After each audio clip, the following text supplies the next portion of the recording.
BBC বাংলার television অনুষ্ঠান BBC প্রবাহে আপনাদের সবাইকে স্বাগত জানাচ্ছি। আমি শারমিন রমা। শুরুতেই দেখে নেব আজ কি থাকছে। ফিলিস্তিনের গাজায় চলমান ইসরায়েলি অভিযানে মানবাধিকার লঙ্ঘন ও গণহত্যার অভিযোগে আন্তর্জাতিক মহলে চাপ বাড়ছে। এর পরিপ্রেক্ষিতে বেলজিয়াম নিয়েছে এক উল্লেখযোগ্য পদক্ষেপ। দেশটির ফেডারেল প্রসিকিউটর অফিস আন্তর্জাতিক অপরাধ আদালত আইসিসিতে 2 ইসরায়েলি সেনার বিরুদ্ধে যুদ্ধাপরাধের অভিযোগ পাঠানোর সিদ্ধান্ত নিয়েছে। অভিযুক্তরা গিভাতি ব্রিগেডের সদস্য। গিভাতি ব্রিগেড ইসরায়েলি সেনাবাহিনীর একটি এলিট পদাতিক ইউনিট।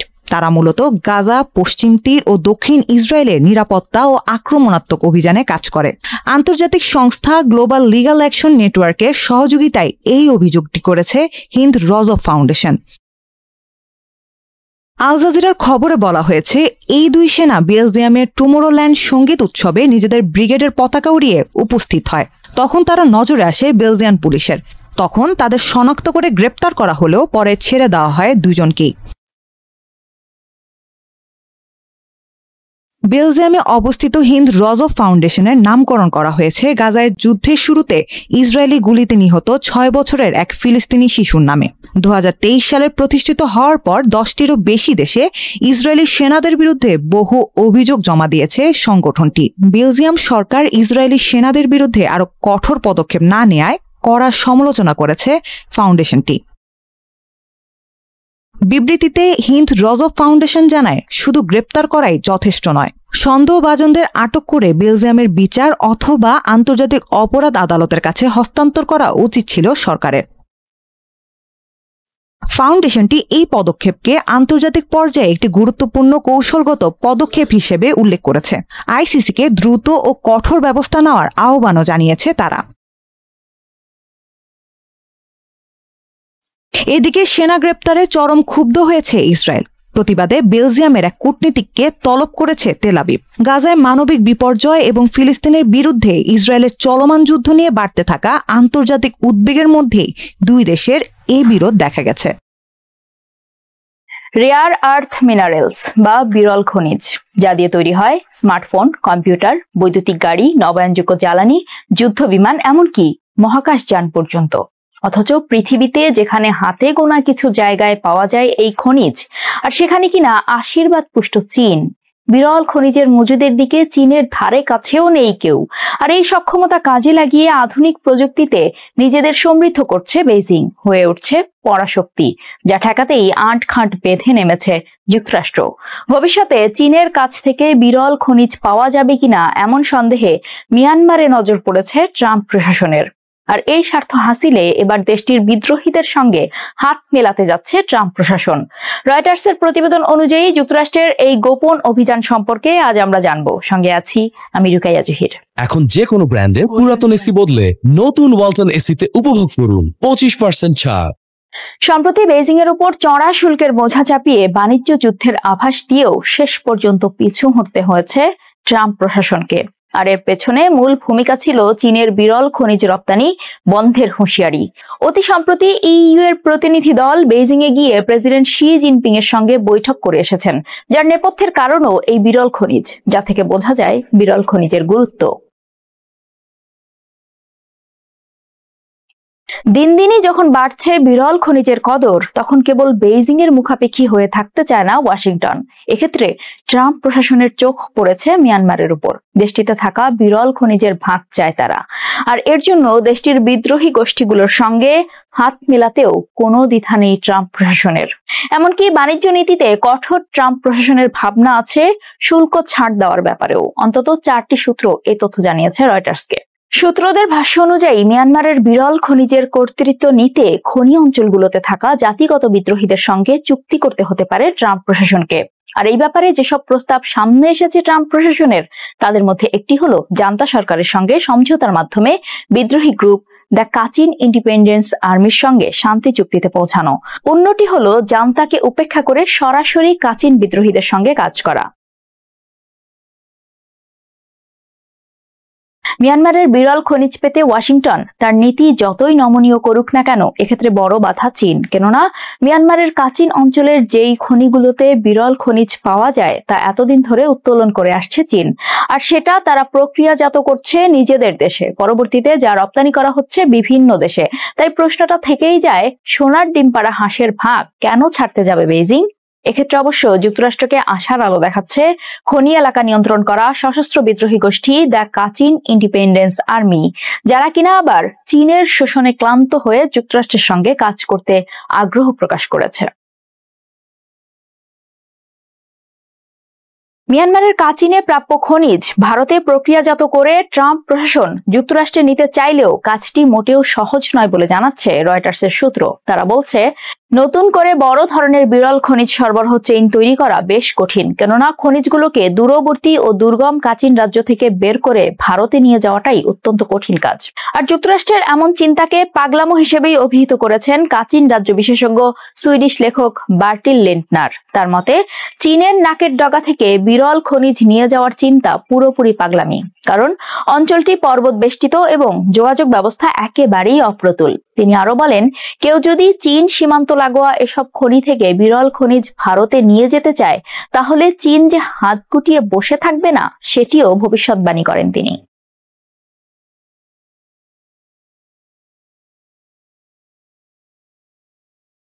বন্ধুত্বের কথা বলে সকল সুবিধা নেবেন আর বাণিজ্য করবেন শত্রুপক্ষ রাশিয়া ও চীনের সঙ্গে, দুঃখিত, তা হবে না। ভারতের প্রধানমন্ত্রী নরেন্দ্র মোদীকে এমন কথা স্পষ্ট জানিয়ে দিয়েছেন মার্কিন প্রেসিডেন্ট ডোনাল্ড ট্রাম্প। সেই সঙ্গে চাপিয়েছেন 25% শুল্কের বোঝা। নতুন এই শুল্ক হার কার্যকর হবে 1 আগস্ট থেকেই। Walton is a global brand. World class innovation নিয়ে ওয়ালটন এখন দেশের সীমানা পেরিয়ে পৌঁছে গিয়েছে 50টিরও বেশি দেশে। ওয়ালটন, ঘরে ঘরে, বিশ্বজুড়ে। তাহলে কি মোদির মাথার উপর থেকে স্নেহের হাত সরিয়ে নিচ্ছেন ট্রাম্প? একসময়ের বন্ধু মোদির ওপর কি ক্ষুব্ধ মার্কিন প্রেসিডেন্ট? নয়তো কেনই বা ভারতের উপর উচ্চ শুল্কের বোঝা চাপালেন? ব্লুমবার্গের প্রতিবেদনের আলোকে এসবই জানার চেষ্টা করবো এই প্রতিবেদনে। আপনাদের সঙ্গে আছে আমি রঞ্জু ইফতেখার। বাণিজ্য ঘাটতির দোহাই দিয়ে বিশ্বজুড়েই উচ্চ শুল্কের বোঝা চাপাচ্ছেন ডোনাল্ড ট্রাম্প। হুমকি ধামকির মুখে রেখেছেন বিশ্ব নেতাদের। তবে কিছুটা নির্ভর কি ছিলেন নরেন্দ্র মোদী? বিশ্বাস ছিল কি নিরাশ করবে না বন্ধু ট্রাম্প? কিন্তু শেষ পর্যন্ত সব ধারণা ভুল প্রমাণ করে দিয়েছেন ডোনাল্ড ট্রাম্প। 30 জুলাই ট্রুথ সোশ্যালে দেওয়া এক পোস্টে ট্রাম্পের বার্তা, মনে রাখবেন, ভারত আমাদের বন্ধু হলেও এত বছর আমরা তাদের সঙ্গে সামান্যই ব্যবসা করতে পেরেছি, কারণ তারা আমাদের পণ্যে বিশ্বের সবচেয়ে বেশি শুল্ক আরোপ করেছিল এবং সবচেয়ে কঠোর ও বিরক্তিকর বাণিজ্য বাধা তৈরি করেছিল। ট্রাম্প আরো বলেন, ভারত সর্বদা রাশিয়ার কাছ থেকে তাদের সামরিক সরঞ্জামের একটি বড় অংশ কিনেছে, আর সবাই যখন চায় রাশিয়া যেন ইউক্রেনে হত্যা বন্ধ করে, ঠিক সে সময়ে চীনের মতো তারাও রাশিয়ার জ্বালানির সবচেয়ে বড় ক্রেতা। এসব ভালো লক্ষণ নয়। এরপর ট্রাম্প ঘোষণা দেন ভারত 25% শুল্ক প্রদান করবে। এছাড়া 1 আগস্ট থেকে ভারত একটি অনির্দিষ্ট দণ্ডের মুখোমুখি হবে বলেও ঘোষণা দিয়েছে ডোনাল্ড ট্রাম্প। তবে ঠিক কি ধরনের দণ্ড সে সম্পর্কে বিস্তারিত জানাননি মার্কিন প্রেসিডেন্ট। মার্কিন প্রেসিডেন্টের এমন ঘোষণা প্রভাব পড়েছে ভারতের অর্থনীতিতে। চূড়ান্ত ঘোষণা আসার আগে টানা 3 দিন ধরে পতন হচ্ছে ভারতীয় মুদ্রা রুপির। ডলারের বিপরীতে রুপির মান 0.5% কমে দাঁড়িয়েছে 87.24-এ। এছাড়া ভারতের শেয়ার বাজার সূচক BSE সেনএক্স শুরুর লাভ হারিয়ে স্থির হয়ে গেছে। আর এখন যখন চূড়ান্ত ঘোষণা দিয়েছেন ট্রাম্প, তখন মুদ্রার পতন ও শেয়ার বাজারের ধস কোথায় গিয়ে ঠেকে সেটাই এখন দেখার বিষয়। গত এপ্রিলে যখন বিশ্বব্যাপী উচ্চ শুল্কের বোঝা চাপিয়েছিলেন ডোনাল্ড ট্রাম্প, তখন 27% শুল্ক ধার্য হয়েছিল ভারতের উপর। তবে অবশ্য বাকিদের মতো দিল্লিও 3 মাসের সুযোগ পায় শুল্ক চুক্তিতে যাওয়ার। শেষ মুহূর্তে দৌড়ঝাঁপ করে মোদী প্রশাসন, দফায় দফায় বৈঠকও করে। ভারতের সঙ্গে আলোচনার অগ্রগতি নিয়ে মার্কিন বাণিজ্য প্রতিনিধি জেমিসন গ্রিয়ার চলতি সপ্তাহে জানান, ভারতের সঙ্গে একটি চুক্তি আসন্ন, তবে সমস্যা হলো দিল্লির বাণিজ্য নীতি অনেক দিন ধরেই সংরক্ষণবাদী এবং অভ্যন্তরীণ বাজার নিয়ন্ত্রিত।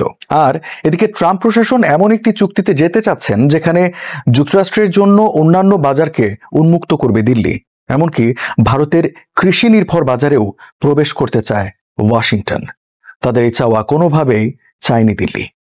তাদের ভাষ্য, এতে দেশের লাখ লাখ ক্ষুদ্র কৃষকের জীবিকা ঝুঁকিতে পড়বে। আর মূলত এসব কারণেই শেষ পর্যন্ত সমঝোতায় আসতে পারেনি ওয়াশিংটন দিল্লি। মূলত বাণিজ্য ঘাটতি কমাতেই বিশ্বজুড়ে চড়া শুল্কের বোঝা চাপাচ্ছে ট্রাম্প প্রশাসন। এখানে ব্যতিক্রম নয় ভারতও। 2024 সালের হিসাব অনুযায়ী দুদেশের মধ্যে $190 বিলিয়ন বাণিজ্য হয়েছে। আগামীতে $500 বিলিয়ন উন্নীত করার লক্ষ্য নির্ধারণ করেছে দুই দেশ। আর সাম্প্রতিক মার্কিন বিভিন্ন পণ্যে শুল্ক কমিয়েছে ভারত, অথচ তা সত্ত্বেও যুক্তরাষ্ট্রের সঙ্গে $45 বিলিয়ন বাণিজ্য ঘাটতি রয়ে গেছে ভারতের। এই ফারাক কমাতে চাপ সৃষ্টি করে রেখেছে ট্রাম্প প্রশাসন। ইন্দোনেশিয়া ও ফিলিপাইনের পণ্যে 19% শুল্ক আরোপ করেছেন ট্রাম্প। ভারতে চাওয়া ছিল যে কোনো মূল্যে শুল্ক হার 20% নিচে নামিয়ে আনার। এ চাওয়া পূরণ না হলে যুক্তরাষ্ট্রের রপ্তানিজাত পণ্য যেমন রত্ন ও গয়না, ওষুধ, যন্ত্রাংশ ও টেক্সটাইল খাতে বড় নেতিবাচক প্রভাব পড়বে আগামীতে। আর তাই এই শুল্ক এড়াতে কিছু পণ্যে যেমন ওষুধ ও গাড়ির যন্ত্রাংশে শুল্ক একেবারে শূন্য করার প্রস্তাব দিয়েছিল দিল্লি। এবার লাতিন আমেরিকার দেশ ব্রাজিলের ওপর 50% শুল্ক আরোপ করল যুক্তরাষ্ট্র। এ সংক্রান্ত নির্বাহী আদেশে গত 30 জুলাই সই করেছেন মার্কিন প্রেসিডেন্ট ডোনাল্ড ট্রাম্প। একই সঙ্গে দেশটির সুপ্রিম কোর্টের এক বিচারকের ওপর নিষেধাজ্ঞা আরোপের হুঁশিয়ারিও দিয়েছেন ট্রাম্প। ট্রাম্পের দাবি, ওই বিচারক বিধি বহির্ভূত আটকের অনুমোদন দিয়েছেন এবং মত প্রকাশের স্বাধীনতা খর্ব করেছেন। মার্কিন কর্মকর্তাদের বরাত দিয়ে বিবিসি জানিয়েছে, চলতি মাসের শুরুতেই ব্রাজিলের প্রেসিডেন্ট লুইস ইনাসিও লুলা দা সিলভাকে উচ্চ শুল্ক আরোপের হুমকি দিয়েছিলেন ট্রাম্প। সোশ্যাল মিডিয়ায় শেয়ার করা এক চিঠিতে ট্রাম্প অভিযোগ করেন, ব্রাজিল মার্কিন প্রযুক্তি কোম্পানিগুলোর ওপর আক্রমণ করছে এবং সাবেক প্রেসিডেন্ট বলসোনারোর বিরুদ্ধে হয়রানিমূলক ব্যবস্থা নিয়েছে। শুল্ক সংক্রান্ত নির্বাহী আদেশে ব্রাজিলের প্রধান বেশ কয়েকটি রপ্তানি পণ্য উচ্চ কর আরোপের আওতা থেকে বাদ দেওয়া হয়েছে, যার মধ্যে রয়েছে কমলার রস, বিমানের যন্ত্রাংশ এবং জ্বালানি পণ্য।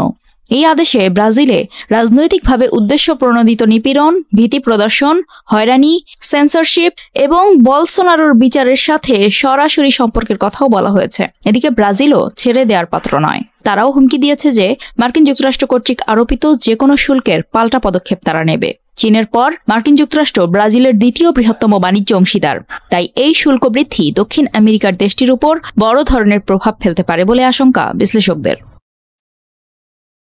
নির্বাহী আদেশে সই করার আগে ব্রাজিলের সুপ্রিম কোর্টের বিচারক আলেকজান্দ্রে দে মোরেসের ওপর নিষেধাজ্ঞা জারির হুঁশিয়ারি দেন ট্রাম্প। বিচারক মোরেস ব্রাজিলের সাবেক ডানপন্থী প্রেসিডেন্ট জাইর বলসোনারো ও তার সহযোগীদের বিরুদ্ধে তদন্তে নেতৃত্ব দিচ্ছেন। 2022 সালে নির্বাচনে হেরে যাওয়ার পর বলসোনারো ও তার সহযোগীরা অভ্যুত্থানের ষড়যন্ত্র করেছিলেন, এমন অভিযোগে চলছে এই তদন্ত।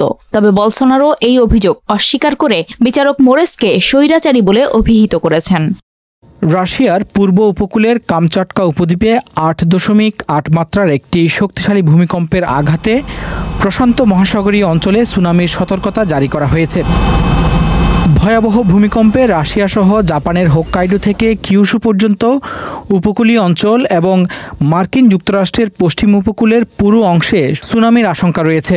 সেই সাথে আলাস্কার দূরবর্তী আলেউটিয়ান দ্বীপপুঞ্জের কিছু অংশ, প্রশান্ত মহাসাগরের গুয়াম দ্বীপ এবং হাওয়াই দ্বীপপুঞ্জেও সুনামি হতে পারে।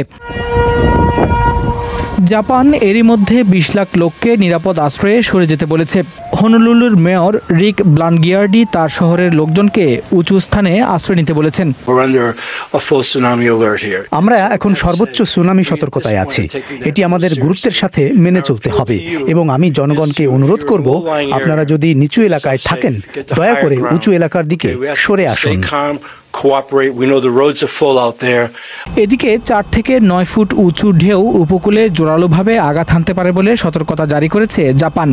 এই আশঙ্কায় ফুকুশিমা পারমাণবিক বিদ্যুৎ কেন্দ্র থেকে কর্মীদের সরিয়ে নেওয়া হয়েছে। জাপানের উপকূলে এরই মধ্যে জোরালো ঢেউ আঘাত হানতে শুরু করেছে।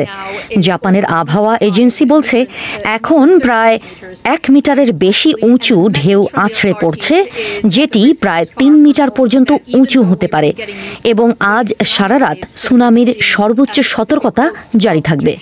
এদিকে রাশিয়ার সাখালিন অঞ্চলের উত্তর কুরিল দ্বীপপুঞ্জ এবং সেভ্রো কুরিলক্স ডিস্ট্রিক্টে জরুরি অবস্থা ঘোষণা করা হয়েছে। ভিডিওতে দেখা গেছে সেভ্রো কুরিলক্স শহরে সুনামির প্রভাবে ঘরবাড়ি ভেসে গেছে। মার্কিন ভূতাত্ত্বিক জরিপ অনুসারে 8.8 মাত্রার ভূমিকম্পটির সাথে ইতিহাসের 6ষ্ঠ তীব্রতম ভূমিকম্পের সাথে মিল রয়েছে। 2010 সালে চিলির বাওবিউতে 8.8 মাত্রার একটি ভূমিকম্প হয়েছিল। এতে 523 জন মানুষ মারা গেছে এবং 3.5 লাখের বেশি ঘরবাড়ি ধ্বংস হয়েছিল। এর আগে 2004 সালের 26শে ডিসেম্বর পৃথিবীতে এই যাবৎকালের মধ্যে সবচেয়ে বড় মাপের ভূমিকম্প আঘাত এনেছিল ইন্দোনেশিয়ার সমুদ্র উপকূলে। রিক্টার স্কেলে 9.1 মাত্রার ওই ভূমিকম্পের জেরে সৃষ্ট সুনামিতে 14টি দেশের 2,28,000 মানুষ নিহত হয়, আর সমুদ্রের ঢেউয়ের তোড়ে ঘরবাড়ি লণ্ডভণ্ড হয়ে গৃহহীন হয়েছিল আরও কয়েক লাখ মানুষ। এবারে সুনামি এখনও তীব্র আকার ধারণ না করলেও আগামী 24 ঘন্টা প্রশান্ত মহাসাগরীয় দেশগুলোকে সর্বোচ্চ সতর্কতায় থাকতে বলেছে জাপানের আবহাওয়া এজেন্সি ও যুক্তরাষ্ট্রের মার্কিন ভূতাত্ত্বিক জরিপ বিভাগ। সাবেক প্রধানমন্ত্রী শেখ হাসিনার অধীনে 2018 সালে জাতীয় নির্বাচনের ভোট গ্রহণ রাতের বেলা হয়েছিল বলে ব্যাপক অভিযোগ রয়েছে। এ রাতের ভোটের পরামর্শ আসে তৎকালীন পুলিশ প্রধান জাবেদ পাটোয়ারির কাছ থেকে। সেই সময় আওয়ামী লীগ সরকারের ছত্রছায়ায় ক্ষমতার অপব্যবহার করে চূড়ান্ত রকমের বেয়ারা হয়ে উঠেছিল গোপালগঞ্জের পুলিশ কর্মকর্তারা। আন্তর্জাতিক অপরাধ ট্রাইব্যুনালের এক মামলায় চলতি বছরের 24 মার্চ ঢাকার মুখ্য মহানগর হাকিম আদালতে সাবেক পুলিশ প্রধান চৌধুরী আবদুল্লাহ আল মামুনের দেওয়া 5 পৃষ্ঠার জবানবন্দিতে উঠে এসেছে এসব চাঞ্চল্যকর তথ্য। জবানবন্দিতে মামুন বলেন, 2014 সালের পর থেকে মূলত পুলিশের রাজনৈতিক মেরুকরণ ও গোপালগঞ্জ কেন্দ্রিক বিভিন্ন বলয় গড়ে ওঠে। অনেক পুলিশ কর্মকর্তাই আইন কানুনের তোয়াক্কা না করে হাসিনা সরকারের এজেন্ডা বাস্তবায়নে তৎপর ছিল। প্রভাবশালী কর্মকর্তারা সিনিয়রদের নির্দেশ মানতেন না, নিজের ইচ্ছে মতো চলতেন তারা। আবার গোপালগঞ্জের পুলিশ কর্মকর্তাদের মধ্যেও ছিল স্বার্থের দ্বন্দ্ব, যা বাহিনীতে একরকম ওপেন সিক্রেট ছিল। জবানবন্দিতে চৌধুরী আবদুল্লাহ আল মামুন জানান, সাবেক পুলিশ প্রধান জাবেদ পাটোয়ারি 2018 সালের কুখ্যাত রাতের ভোটের পরিকল্পনাকারী। ব্যালট বাক্স অর্ধেক ভরে রাখার পরামর্শ আসে জাবেদ পাটোয়ারির কাছ থেকে। তিনি শেখ হাসিনাকে বলেন প্রশাসন ও দলীয় কর্মীদের ব্যবহার করে ভোটের বাক্স ভরে রাখতে। মাঠ পর্যায়ে সরকারের পক্ষ থেকে উক্ত বিষয়ে রাতে ব্যালট বক্সে ভোট দেওয়ার ব্যাপারে নির্দেশনা প্রেরণ করা হয়। রাজনৈতিক নেতাদেরও সহযোগিতা ও উদ্যোগে জেলা প্রশাসন, ডিসি, ইউএনও, এসিল্যান্ড, এসপি ও থানার ওসি মুখ্য ভূমিকা পালন করেন। আদালতে দেয়া জবানবন্দিতে সাবেক পুলিশ প্রধান আরও বলেন, ঢাকা মহানগর পুলিশের গোয়েন্দা শাখার সাবেক প্রধান মোহাম্মদ হারুনুর রশিদকে জিন বলে ডাকতেন সাবেক স্বরাষ্ট্রমন্ত্রী আসাদুজ্জামান খান কামাল, কেননা রাজনৈতিক সিদ্ধান্ত বাস্তবায়নে কার্যকর মনে করা হতো তাকে। 5 আগস্ট আওয়ামী সরকারের পতনের পর 23 সেপ্টেম্বর গ্রেপ্তার হন তৎকালীন পুলিশ মহাপরিদর্শক চৌধুরী আবদুল্লাহ আল মামুন। সম্পূর্ণ সত্য প্রকাশ করার শর্তে সম্প্রতি চৌধুরী আবদুল্লাহ আল মামুনের রাজসাক্ষী হওয়ার আবেদন গ্রহণ করেন আন্তর্জাতিক অপরাধ ট্রাইব্যুনাল। জাতীয় সরকার নিয়ে বিএনপি মহাসচিব অসত্য বলেছেন বলে মন্তব্য করেছেন জাতীয় নাগরিক পার্টি এনসিপির আহ্বায়ক নাহিদ ইসলাম। নিজের ফেসবুকে 31 জুলাই নাহিদ আরও বলেন, শিবির নেতা সাদিক কাইয়ুম বৈষম্যবিরোধী ছাত্র আন্দোলনের কোনো সমন্বয়ক নন। নিজের ফেসবুক পেজে নাহিদ লিখেছেন, বিএনপি মহাসচিব মির্জা ফখরুল সম্প্রতি একটি সাক্ষাৎকারে বলেছেন, জাতীয় সরকারের কোনো প্রস্তাবনা ছাত্রদের পক্ষ থেকে তাদের দেয়া হয় নাই, তারা অন্য মাধ্যমে এ প্রস্তাবনা পেয়েছিল। এই বক্তব্যটি সত্য নয়। 5 আগস্ট রাতের প্রেস ব্রিফিংয়ে আমরা বলেছিলাম আমরা অন্তর্বর্তীকালীন জাতীয় সরকার করতে চাই। সেই প্রেস ব্রিফিংয়ের পর বিএনপির ভারপ্রাপ্ত চেয়ারম্যান জনাব তারেক রহমানের সাথে আমাদের ভার্চুয়াল মিটিং হয়। সেখানে বৈষম্যবিরোধী ছাত্র আন্দোলনের পক্ষ থেকে জাতীয় সরকার ও নতুন সংবিধানের প্রস্তাব দেওয়া হয়েছিল। তারেক রহমান এই প্রস্তাবে সম্মত হননি এবং নাগরিক সমাজের সদস্যদের নিয়ে নির্বাচনকালীন অন্তর্বর্তী সরকার গঠনের সাজেশন দেন। আমরা ডক্টর মোহাম্মদ ইউনূসের কথা বলি প্রধান উপদেষ্টা হিসেবে। 7 আগস্ট ভোরবেলা বিএনপি মহাসচিব মির্জা ফখরুলের বাসায় আমরা ওনার সাথে অন্তর্বর্তী সরকার ও উপদেষ্টা পরিষদ নিয়ে আলোচনা করি। উপদেষ্টা পরিষদ শপথ নেয়ার আগে জনাব তারেক রহমানের সাথে আরেকটি মিটিংয়ে প্রস্তাবিত উপদেষ্টা পরিষদের সদস্যবৃন্দ নিয়ে পর্যালোচনা হয়। শিবির নেতা সাদিক কায়েম সম্প্রতি একটি টকশোতে বলেছেন, ছাত্র শক্তির গঠন প্রক্রিয়ায় শিবির যুক্ত ছিল, শিবিরের ইনস্ট্রাকশনে আমরা কাজ করতাম। এটা মিথ্যাচার। গুরুবার আড্ডা পাঠচক্রের সাথে জড়িত একটা অংশ এবং ঢাবি ছাত্র অধিকার থেকে পদত্যাগ করা একটা অংশ মিলে ছাত্রশক্তি গঠিত হয়। সাথে জাবির একটি স্টাডি সার্কেলও যুক্ত হয়। একটা নতুন ছাত্র সংগঠন প্রতিষ্ঠার জন্য গুরুবার আড্ডা পাঠচক্রে দীর্ঘ সময় ধরে কাজ করা হয়েছে। আমরা ক্যাম্পাসে 8 বছর রাজনীতি করছি। ফলে প্রকাশ্য অপ্রকাশ্য সব সংগঠন ও নেতৃত্বকে আমরা চিনতাম এবং সকল পক্ষের সাথেই আমাদের যোগাযোগ ও সম্পর্ক ছিল। সেই কারণে ঢাবি শিবিরের সাথেও যোগাযোগ ছিল। যোগাযোগ সম্পর্ক বা কখনো সহযোগিতা করা মানে এই না যে তারা আমাদের রাজনৈতিক প্রক্রিয়ায় যুক্ত ছিল। দ্বিতীয়ত, সাদিক কায়েম বৈষম্যবিরোধী ছাত্র আন্দোলনের কোনো সমন্বয়ক ছিলেন না, কিন্তু 5 আগস্ট থেকে এই পরিচয় সে ব্যবহার করেছে। অভ্যুত্থানে শিবিরের গুরুত্বপূর্ণ ভূমিকার কারণে সাদিক কায়েমকে প্রেস ব্রিফিংয়ে বসানোর ব্যবস্থা করা হয়। কিন্তু সাদিক কায়েমরা অভ্যুত্থান পরবর্তী সময়ে ঢালাও প্রচারণা করেছে এই অভ্যুত্থানে ঢাবি শিবিরই নেতৃত্ব দিয়েছে, আমরা সামনে শুধু পোস্টার ছিলাম। অভ্যুত্থানে শিবিরের ভূমিকা কেউ অস্বীকার করে নাই, কিন্তু এই অভ্যুত্থান শিবিরের একক নয়, শিবিরের ইনস্ট্রাকশন বা ডিরেকশনও হয় নাই। আমরা সব পক্ষের সাথে যোগাযোগ করেই সিদ্ধান্ত নিতাম। আর কারা ক্ষমতার ভাগ বাটোয়ারা করতে চাইছে, গোষ্ঠী স্বার্থ রক্ষা করতে চাইছে, সে বিষয়ে অন্যদিন বলবো। আর্মি কু নিয়ে নাহিদ লিখেছেন, 2 আগস্ট 2024 সালে জুলকারনাইন সায়েররা একটা আর্মি কু করে সামরিক বাহিনীর এক অংশের হাতে ক্ষমতা দিতে চেয়েছিল। এই উদ্দেশ্যে কথিত সেফ হাউসে থাকা ছাত্র সমন্বয়কদের চাপ প্রয়োগ করা হয়, থ্রেট করা হয়, যাতে সে রাতে ফেসবুকে তারা সরকার পতনের 1 দফা ঘোষণা করে আর আমাদের সাথে যাতে আর কোনো যোগাযোগ না রাখে। রিফাতদের বিভিন্ন লেখায় এ বিষয়ে বলা হয়েছে। আমাদের বক্তব্য ছিল 1 দফার ঘোষণার মাঠ থেকে জনগণের মধ্য থেকে দিতে হবে। আর যারা এভাবে চাপ প্রয়োগ করেছে তাদের উদ্দেশ্য সন্দেহজনক। আমাদের ভেতর প্রথম থেকে এটা স্পষ্ট ছিল যে ক্ষমতা কোনোভাবে সেনাবাহিনী বা সেনাবাহিনী সমর্থিত কোনো গ্রুপের কাছে দেওয়া যাবে না। এতে আরেকটা 1-11 হবে এবং আওয়ামী লীগ ফিরে আসার সুযোগ তৈরি হবে এবং আমাদের প্রতিরক্ষা বাহিনী ক্ষতিগ্রস্ত হবে। এটাকে জনগণের স্বতঃস্ফূর্ত গণ অভ্যুত্থান হিসাবে সফল করতে হবে এবং রাজনৈতিক দলগুলোকে নিয়ে সামনে এগোতে হবে। 5 আগস্ট থেকে আমরা এই অবস্থান ব্যক্ত করে গিয়েছি। সায়ের গং 5 আগস্টের পর বারবার চেষ্টা করেছে আমাদের বিরুদ্ধে পাল্টা নেতৃত্ব দাঁড় করাতে। সেক্ষেত্রে সাদিক কায়েমদের ব্যবহার করেছে এবং তারা ব্যবহৃত হয়েছে। সায়ের গংদের এই চেষ্টা অব্যাহত আছে। কল রেকর্ড ফাঁস, সার্ভাইলেন্স, চরিত্র হনন, অপপ্রচার, প্রোপাগান্ডা, হেন কোনো কাজ নাই, হচ্ছে না। বাংলাদেশে সিটিং মন্ত্রীদের বিরুদ্ধে যত অপপ্রচার হচ্ছে, এদেশের ইতিহাসে এরকম কখনো হয়েছে কিনা জানা নাই, কিন্তু মিথ্যার উপর দিয়ে বেশি দিন টেকা যায় না, এরাও টিকবে না। যুক্তরাষ্ট্র 35% পাল্টা শুল্ক আরোপের পর এখন শেষ মুহূর্তে দেশটির সঙ্গে চূড়ান্ত দফা আলোচনায় বাংলাদেশ। এর আগে 2 দফা আলোচনায় ঐকমত্য না হওয়ায় বাংলাদেশের অন্তর্বর্তী সরকার প্রশ্নের মুখে পড়েছে। কারণ কোনো সমঝোতা না হলে যুক্তরাষ্ট্রের বাজারে গার্মেন্টস সহ বাংলাদেশের সব পণ্যে মোট 50% শুল্ক গুনতে হবে। প্রশ্ন হচ্ছে, শেষ মুহূর্তে আলোচনায় যুক্তরাষ্ট্রের শুল্ক কমানো কি সম্ভব? বাংলাদেশের প্রস্তাবনাই বা কি থাকছে? এ নিয়ে আজকের আলোচনার সঙ্গে আছেন বিবিসি সাংবাদিক কাদির কল্লোল। কাদির, আপনাকে স্বাগত। আলোচনা শুরুর আগে বলে রাখি, বিবিসি বাংলার সর্বশেষ সংবাদ এবং বিশ্লেষণ জানতে চোখ রাখুন বিবিসি বাংলার ওয়েবসাইটে, সাবস্ক্রাইব করুন বিবিসি বাংলার ইউটিউব চ্যানেল এবং সোশ্যাল হ্যান্ডেলগুলো। কাদির, চূড়ান্ত দফা আলোচনা তো শুরু হয়েছে, আশাবাদের কথা বলছে বাংলাদেশ। কিসের ভিত্তিতে এই আশাবাদ? যেটা হয়েছে যে চূড়ান্ত পর্যায়ের এই আলোচনাটা কিন্তু গত মঙ্গলবার বাংলাদেশ সময় রাত 12টা থেকে শুরু হয়েছে। মঙ্গলবারে হয়েছে, বুধবারে হয়েছে এবং বৃহস্পতিবার, মানে 31শে জুলাই 3 দিনের এই আলোচনা। এই আলোচনায় বাংলাদেশের দিক থেকে নেতৃত্ব দিচ্ছেন বাণিজ্য উপদেষ্টা শেখ বসিরউদ্দিন এবং সরকারের নিরাপত্তা বিষয়ক উপদেষ্টা খলিলুর রহমান আছেন এবং যুক্তরাষ্ট্রের বাংলাদেশ দূতাবাসের কর্মকর্তারা রয়েছেন। তো বাংলাদেশের পক্ষ থেকে যেটা বলা হচ্ছে যে এর আগে 2 দফা যে বৈঠক হয়েছে সেই বৈঠকে অনেক বিষয়গুলো অমীমাংসিত ছিল, সেই বিষয়গুলো নিয়ে তারা এই মানে 2 দিনের বৈঠকে এক জায়গায় একমতে বা ঐক্যমত্যে পৌঁছাতে পারছেন, এটা তারা বলছেন। এবং তারা বলছেন যে যেসব বিষয় বা শর্ত ছিল ওই বৈঠকে অংশ নিচ্ছেন এই ধরনের মানে ঊর্ধ্বতন একজনের সঙ্গে আমি কথা বলছিলাম আজকে। তিনি যেটা বলছেন যে মানে সেই শর্তগুলো নিষ্পত্তির বিষয়ে তারা একমত হয়েছেন, একমত হয়ে তারা আলোচনা করছেন।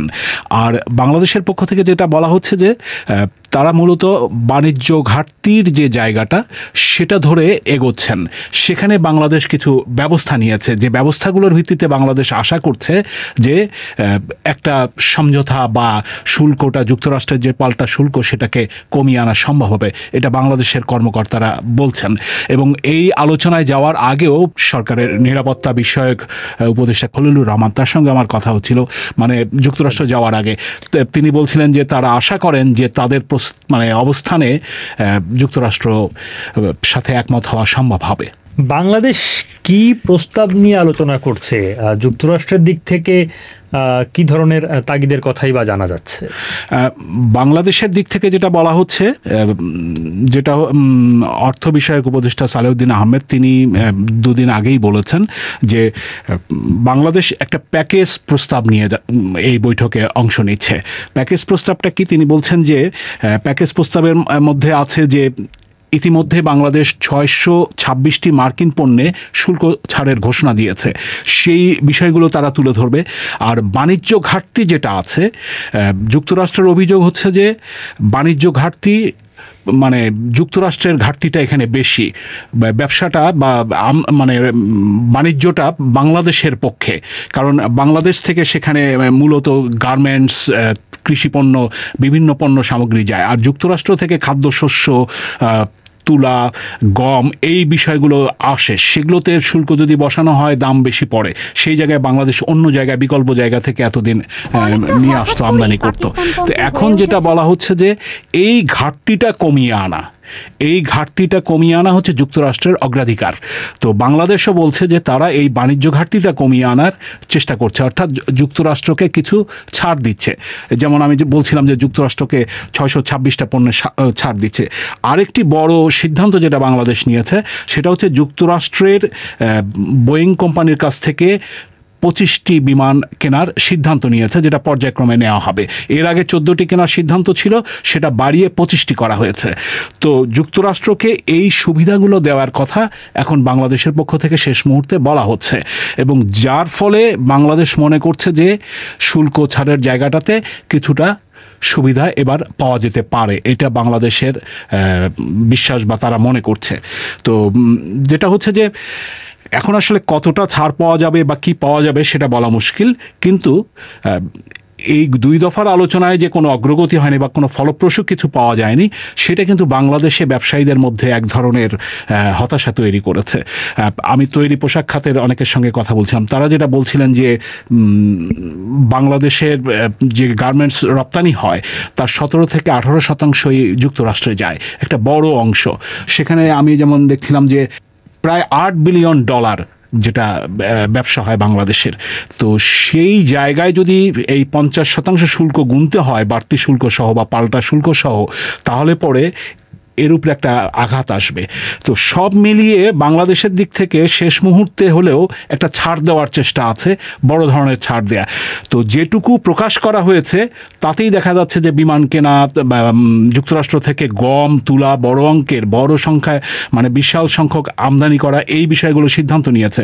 আরও কিছু প্যাকেজ সিদ্ধান্ত আছে যেগুলো সরকারের পক্ষ থেকে এখনই প্রকাশ করা হয়নি। তবে এই যে শেষ মুহূর্তে যে আলোচনা বা শেষ মুহূর্তে টানাপোড়েন দূর করার চেষ্টা, এ নিয়ে কিন্তু অন্তর্বর্তী সরকারের ভূমিকা নিয়েও নানা প্রশ্ন কিন্তু উঠেছে। আপনি বলছেন ব্যবসায়ীদের হতাশার কথা, তাছাড়া আগের 2 দফায় আলোচনা ফলপ্রসূ না হওয়ার পেছনে আসলে দায়িত্বশীলদের ভূমিকা, সরকারের ভূমিকাকে নানানভাবে বিভিন্ন বিশ্লেষকদের তরফে যেমন নানান স্টেক হোল্ডারদের তরফেও প্রশ্নের মুখে আনা হচ্ছিল। সরকার প্রশ্নের মুখে কেন পড়লো, অর্থাৎ এই জায়গায় গিয়ে সে একেবারে শেষ মুহূর্তে চূড়ান্ত বৈঠকে নিষ্পত্তির এই চেষ্টা, এই জায়গায় সে দাঁড়াতে হলো কেন? আসলে এটা কিন্তু মানে সরকারের দিক থেকে প্রথমে বিষয়গুলো একেবারে গোপন রাখা হয়েছিল। এটাকে বলা হয়, মানে সরকারের দিক থেকে বলা হয়েছিল যে নন ডিসক্লোজার এগ্রিমেন্ট করা হয়েছে। তো একটা সমঝোতার বিষয় চলছে, সেখানে গোপনীয় বিষয় সেগুলো তারা প্রকাশ করতে রাজি নন। কিন্তু অংশীজন যারা আছেন, ব্যবসায়ী, অর্থনীতিবিদ, রাজনৈতিক দলগুলো, তাদের সঙ্গে কোনো আলোচনা কিন্তু প্রথম দিকে সরকারের দিক থেকে করা হয়নি, এই অভিযোগটা উঠেছে। সে কারণেই প্রশ্ন উঠেছে যে সরকার গোপন বা কী ধরনের চুক্তি আসলে করেছে, কেন সরকার এই এত বড় একটা মানে এই সরকার নির্বাচিত সরকার নয়, একটি অন্তর্বর্তীকালীন সময়ের জন্য সরকার, সেই সরকার এই বড় ধরনের সিদ্ধান্ত যখন নিতে যাচ্ছে একটি মানে যুক্তরাষ্ট্রের সঙ্গে, সেটা কেন আলোচনা করছে না? তারপর যখন 2 দফা আলোচনায় ফলপ্রসূ হয়নি, ফলে সরকারের সমালোচনা বা প্রশ্ন মানে একটা বেশি এসছে, রাজনৈতিক অঙ্গন বলুন, ব্যবসায়িক অঙ্গন বলুন, অর্থনৈতিক অঙ্গনই বলুন। তো আমি একজন অর্থনীতিবিদ দেবপ্রিয় ভট্টাচার্য, তার সঙ্গে আমি কথা বলছিলাম। তিনি বলছেন যে এখানে প্রশ্ন আরেকটি বিষয় আছে, সেটা হচ্ছে যে যুক্তরাষ্ট্রের দিক থেকে যে পাল্টা শুল্ক আরোপ করা হয়েছে, এখানে শুধু বাণিজ্যের বিষয়ই নয়, এখানে তাদের বৈশ্বিক এবং ভূ রাজনৈতিক চিন্তা নিয়েও অনেক বিষয় আছে। সেগুলো সরকার কিভাবে মানে সমাধান করতে চায়, বাংলাদেশ সরকারের অবস্থানটা কি হবে, একটি অন্তর্বর্তীকালীন সরকার ভূ রাজনৈতিক বা বৈশ্বিক যে বিষয়গুলো যুক্তরাষ্ট্রের স্বার্থের বিষয় যদি থাকে, সেটা কিভাবে মানে আলোচনা করবে, অ্যাড্রেস করবে, সেটা অংশীজন রাজনৈতিক দল বা অন্যদের সাথে কথা বলা প্রয়োজন ছিল।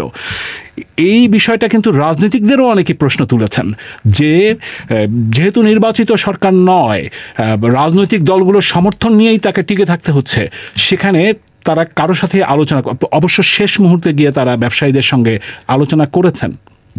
যেহেতু নির্বাচিত সরকার নয়, ফলে আরও নানান রকম কৌতূহল সাধারণ মানুষের মধ্যে রয়েছে, রাজনৈতিক দলগুলোর তরফে প্রকাশ করা হয়েছে যে যুক্তরাষ্ট্রের সঙ্গে শুধু তো বাণিজ্যের বিষয় নয়, ভূ রাজনীতির কথা বা বৈশ্বিক যে অবস্থান, বৈশ্বিক রাজনীতিতে কি ভাবনা এই সরকার পোষণ করছে, সেটি নিয়ে এক ধরনের আগ্রহ বা কৌতূহল রয়েছে।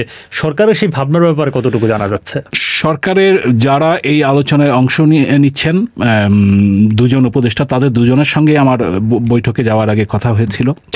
সরকারের আরও একাধিক উপদেষ্টার সঙ্গে আমি কথা বলেছিলাম এই বিষয়টা নিয়ে।